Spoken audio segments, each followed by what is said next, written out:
All right, so it is 1:02. We'll go ahead and get started with our agenda. Our first order of business, and I apologize if you guys hear any background noises. We've got some construction going on in our office, so I apologize for that. Is to recap and approve our minutes from our first meeting.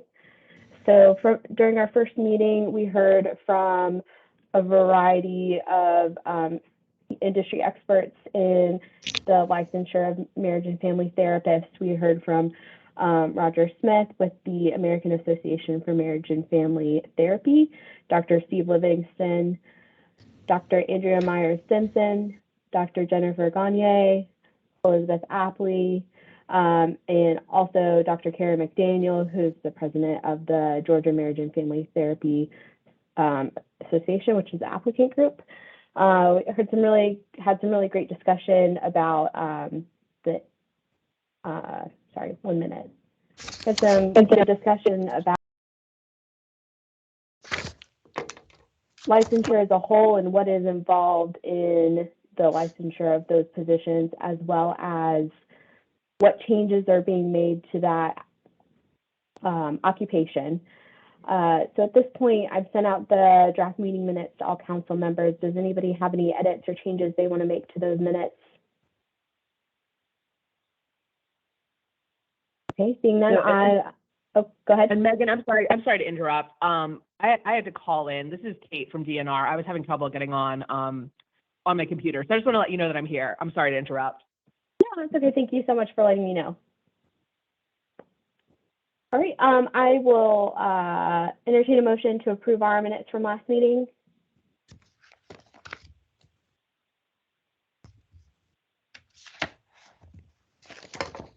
Will someone motion to approve those? Okay, So moved. I'll make a motion. Okay, thanks. And a second? Second. Thank you. All right. All those in favor of approving our minutes, say aye. Aye. Aye. Anyone against? Awesome. All right, so our next order of business is to have any follow-up discussion on HB 1599. Now that everyone's had a chance to kind of digest the information that was presented in the first meeting, read through the applicant group, questions that were answered. Does anybody have any follow-up questions for our applicant group on the call?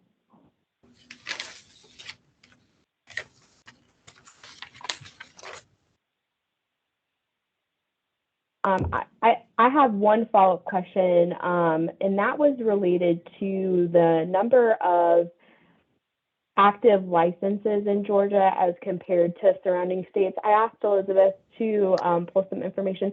Elizabeth, do you mind pulling that up and just reviewing quickly? Okay. One of the arguments that we heard during the first meeting was that because Georgia's licensure requirements was higher than surrounding states, that was acting as sort of a barrier for entry for Georgia, and that, in addition to matching federal standards, if we brought those down, we may see an increase in active licensed professionals in the state. So I thought this data might be good for us to review, just to have some sort of frame of reference. Okay. And so, can everyone see my screen? Yeah. Okay. So thank you, Megan. Thank you for the opportunity. And so what I did is to go to the licensing board website for each state, and that was quite educational. It was not necessarily easy to find the number of actively licensed people, and I got some help from the AMFT, the national organization, and did some research. So this is what we found. Georgia currently has 1,074 licensed LMFTs, and I will tell you, Georgia did a good job of making that information available, readily accessible. North Carolina has almost 1,400, Louisiana almost 1,300, Florida a little over 2,900, Tennessee 1,650, Texas has almost 3,000. Alabama had 438. And so these next three states that you see with asterisks, I was not able to identify the number of currently licensed LMFTs from their website. And so I took these numbers from the George Washington University Behavioral Health Tracker that is linked at the bottom of this page. Those numbers are consistently lower on a state-by-state basis than what I found on the state's licensing board website. And a couple of explanations that were provided to me is they provide what they call unduplicated licenses, so that if a person is licensed in more than one state, they eliminate them in one of those states.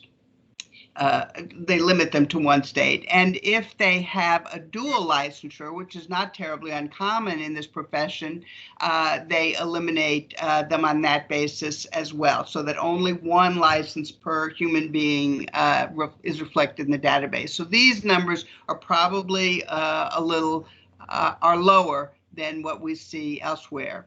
And so what we can see from this data is that all of these southeastern states have a greater number of MFTs than Georgia, North Carolina, Louisiana, Florida, Tennessee, and Texas. And those are in absolute numbers. Looking at the density of MFTs relative to population, Georgia had a lower density. All of the following states have a higher density of MFTs than Georgia does. That's Florida, North Carolina, Tennessee, Louisiana, Texas, and Virginia. And we found that only Mississippi, Alabama, and South Carolina had fewer MFTs per capita to serve their population than Georgia.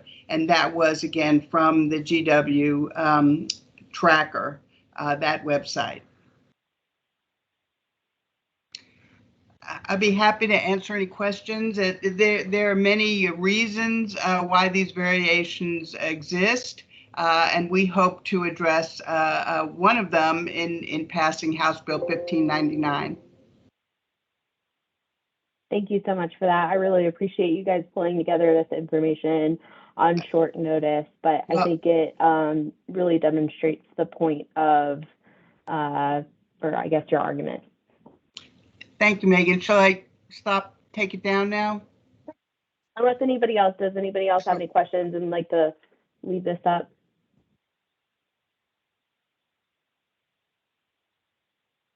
Okay, yeah, I think we're good. Okay, thank you. Mm-hmm.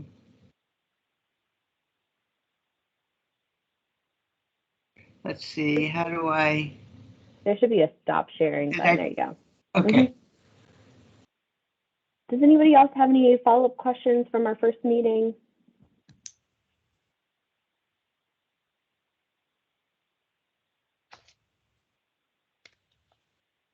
Okay. We will move on to open public comment. If there's anybody on the call that would like to say anything in support or against the bill, now is the time. Or if any of our applicant group from the first meeting would like to say anything else. I would like to weigh in if I could. This is Representative Earhart. Go ahead. Thank you so much. I was MIA last time. I'm sorry, I was out of state camping with no connectivity, which is a very helpless feeling. It really is when you're used to being connected. But I did have the opportunity to watch the tape, the video of the last meeting, and I absolutely concur with Chairman Powell when he talks about a simple bill. You know, we joke about that down at the Capitol quite a bit. Oh, this is a simple bill. But I am amazed at quite frankly, how many bills do come across, certainly through the regulatory committee. And just so you know, I serve on that Regulated Industries Committee and chair the regulatory subcommittee, hence my reason for being on the call today. And how many bills do come through that are doing exactly what this bill is designed to do, and for very good reason, which is to bring previous standards or requirements in accordance, bring them up to date. And we spend a lot of time doing that. We've dealt a lot with compacts in our committee, which enables folks that move into Georgia to be able to transition occupationally into the state easier. So when you talk, and many of you did, I enjoyed very much hearing the testimony from last time. When you talk about eliminating those barriers to entry into the #1 state in the nation for doing business, I think that's always a good thing. And you balance it with certainly with public safety. So I'm very happy to hear that. I certainly am supportive of the bill. It'll be interesting to have it come as it comes through committee, and some of you are able to come and testify again before our committee. I'm looking forward to that as well. But I don't see a downside to this. I'm grateful for the work that was done. I know all of you have put in. I know a lot of this work goes on behind the scenes. So I do want to just kind of send out some kudos to those of you who have researched and brought this issue forward and done all of the legwork.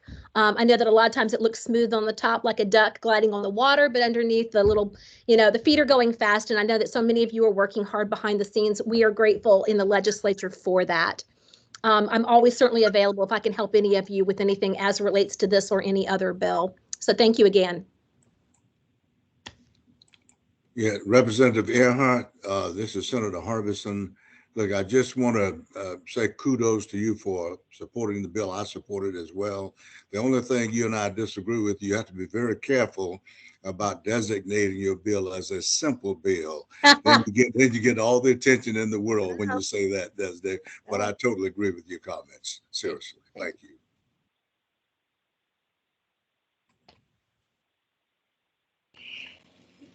So Megan, if I didn't want to preempt anyone, but I did just want to make kind of a few concluding remarks, if that would be agreeable at this time.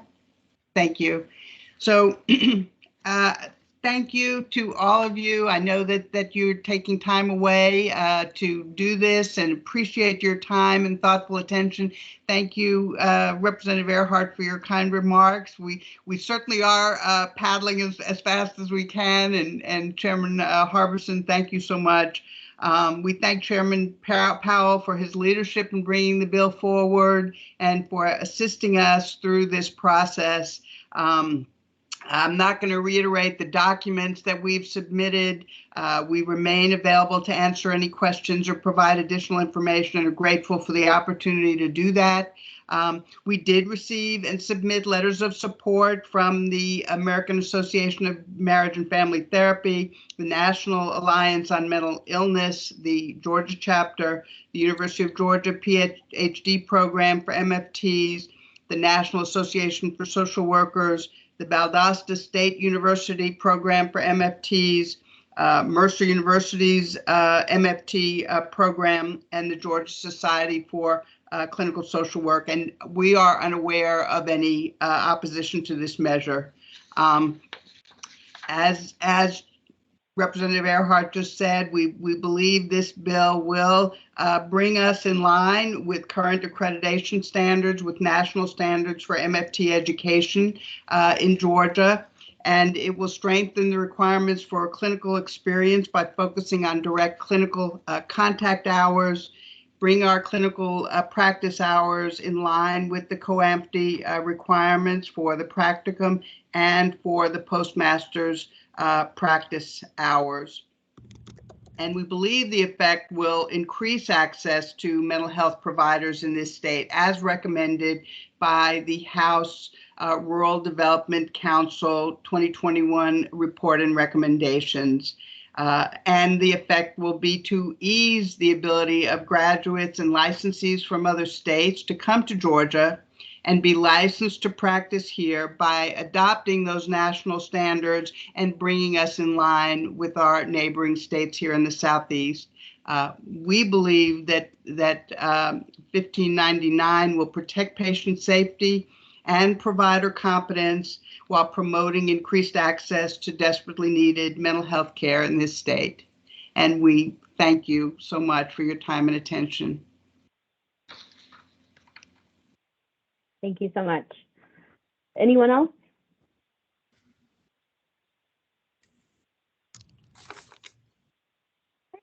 So next we'll move on to the discussion of the draft report. I'll be wrapping up that draft this week and sending it out early next week, which should have all the information that was discussed in the first and this meeting as well as a kind of draft finding section. I think at this point, based on the evidence that we've heard and the discussion that we've heard, as it falls under the GORRC code and those criteria for review, kind of the strongest argument I saw, other than the obvious, conforming with federal standards, is that this is really going to have a positive economic impact on the state and for our citizens. And so that'll be included in our draft findings. At this point, are any council members, not in support of the passage of this bill that we need to maybe reflect that in the report?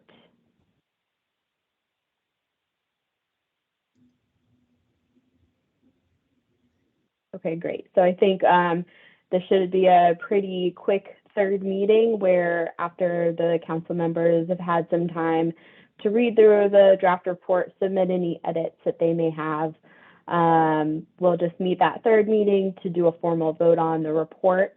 Then that report will be finalized, published to our website, and sent to both the House and Senate with our official findings. Are there any questions on that? Okay, seeing none.